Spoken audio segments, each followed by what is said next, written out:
Welcome to the video. We are going to be having a conversation about whether or not Todd Chrisley should have accepted a plea deal from the government. Now, there have been lots of conversations about what the Chrisleys received in terms of their sentence, plus their probation, and comparisons to other people who were sentenced for fraud also, everyone from Madoff to more recently Jennifer Shaw. But Joe, I can never remember how to say his name. Joe Giudice? Joe, what? How do you say his name again? Yeah.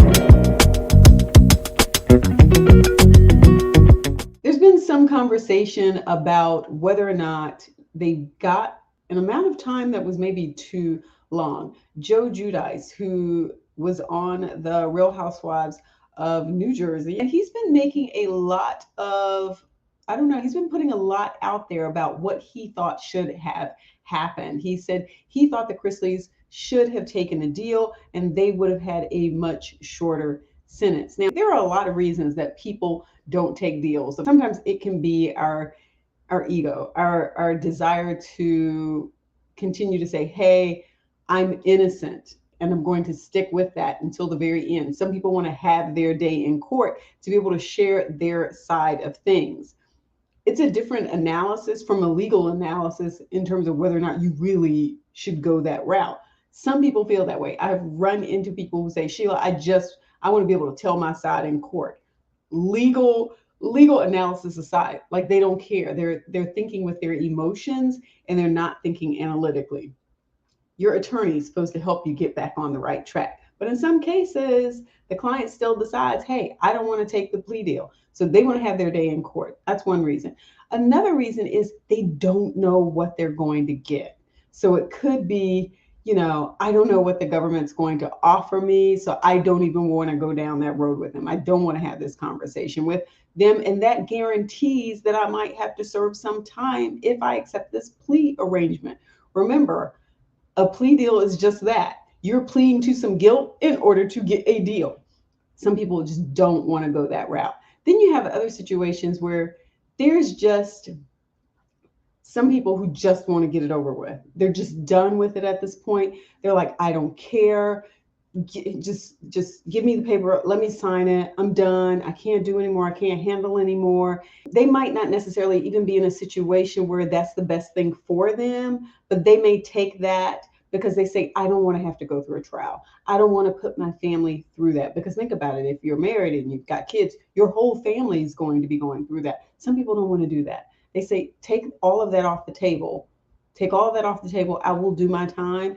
So you've got these other reasons. But I want to look at some of what Joe said. And remember, I said he was on the Real Housewives of New Jersey. And it says here in this one article, this was the article in People. And he says, I mean, these people did the same exact thing we did, that I did, not Teresa, me, Joe 50 told the host. I was probably, I say 90% of the world does, the US did during the times, but they targeted us.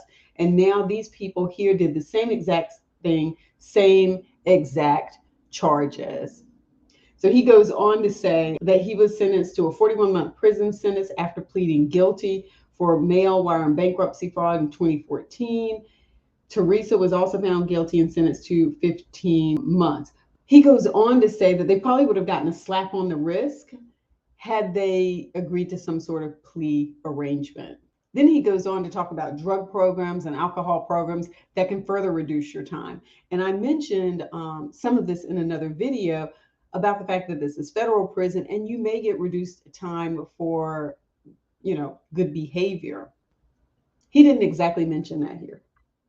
He does go on to say, anytime you go against the feds, you're always going to lose. Would it have made more sense for the Chrisleys to have accepted a plea deal? Let's think about some of the people who have said, you know what, I'm just going to take the deal and do my time. You had Bernie Madoff, who now you can watch the whole Netflix series on that, but who, according to one of his employees who worked for him, pretty much started his fraud from day one. So you had someone who had decades of this, took the plea, and essentially that was it for him. You now have the employees that were a part of the FTX crypto debacle. You have the co-founder saying, and CEO saying, nope, I'm pleading not guilty. But then you have these other two people who were also involved say, yes, I'm taking a plea deal. So we're going to see what that looks like at some point in time. Then you have Jennifer Shaw, who also just took a plea deal. Now, this is the one that I've been hearing a lot of conversation about. If you listen to, it may be the last podcast that Julie Chrisley and Savannah Chrisley did together, they talked about this to some extent and compared the consequences of Jennifer Shaw's action versus the consequences of the Chrisley's actions.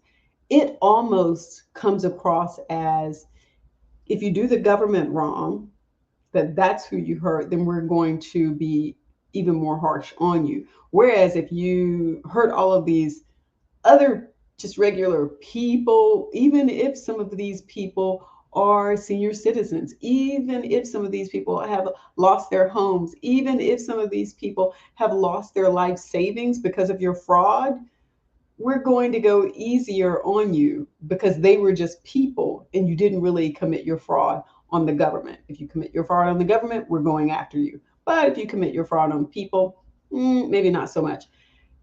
That makes sense for that argument. But then when you go back and sort of look at Bernie Madoff, I don't know if that holds water. I am going to do a separate video where we talk specifically about Jen Shaw and the Chrisleys and break all of that down, because there are some different elements there that I think we have to talk about. It's not just the government over here and regular folk over here. There was also this whole piece on the Chrisley side where there was this perjury, where there were other people that they had tried to induce to lie for them, one being Todd Chrisley's own mother. So you have these sort of obstruction sorts of charges out there. Then you also have his daughter, where she's saying she was harassed and intimidated and that they were possibly going to put this sex tape out there. So in this case, the people you hurt were your own family members. So maybe it's, hey, you hurt the government and you even hurt your own family members. And it wasn't just the fact that it was your family members, but you're talking about perjury charges. You're talking about obstruction when you're sending in these documents that are not true and you know they aren't true. So there were some different elements there. The other thing about them, when you compare that to the Jen Shaw case, yes, they had their documents and yes, they were going after her, but imagine how much more they would have gotten against her had they gone to trial and there had been even more discovery and even more time to pull together even more information against her. It probably would have been an even stronger case. She made the decision that nope, I'm going to wrap this up right now. Whereas the Chrisley said, no, we didn't do anything wrong here. We're going to fight this. And once you open the door to fighting it, you open the door to all of this other stuff. So think about it. Had they not gone to trial, maybe some of these other things that that was going on during the process, maybe some of those things wouldn't have happened. And then they could not have been taken into account when it came time to sentence them. So they essentially added on top of the charges. And that's what I think may have weighed a lot in terms of what kind of sentence that they got. But I'm going to save that for a whole nother video. But let me know in the comments, hey, have you ever accepted a plea deal? Do you know somebody who's accepted a plea deal? Do you think this is a good or bad thing? Because think about the number of people who, like I said, take a plea deal for reasons that have entirely nothing to do with guilt or innocence. Like I said, they just want to get it over. They don't want to put their family through that. They'd just rather go ahead and serve the time because they're just like, you know what, I can do this. We're going to be done. We're going to start our life over. And I won't make the decisions that I made before. There's some people that just buy into that sort of thinking too. And then they get out and yes, they have this held over their head when it could be that had they fought, they could have gotten acquitted for some of the charges. You just would never know. Is this fair? Is this a fair system? I don't know, but everyone gets to participate, have an attorney, and figure out what works for them.